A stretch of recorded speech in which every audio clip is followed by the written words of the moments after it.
Want to learn how to cast your Quest 3 or 3S to a browser? You found the perfect guide.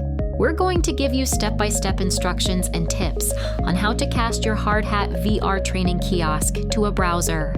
By learning how to cast your Hard Hat VR training kiosk to a browser, you'll be able to share your simulations with an entire class over a projector or live video conference. Let's dive in. First, you're going to need your Quest 3 headset and a computer.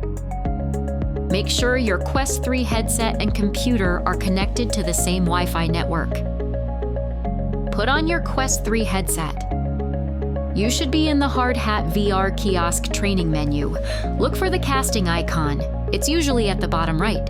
Use the controller's laser pointer to hover over the casting icon and press the trigger button to select it. This takes us to the Quest 3 casting screen. Enter the screencast web address into the search bar. Select Start Screencast to begin casting to the browser. And that's it! You've learned how to cast to the browser with your Quest 3 headset.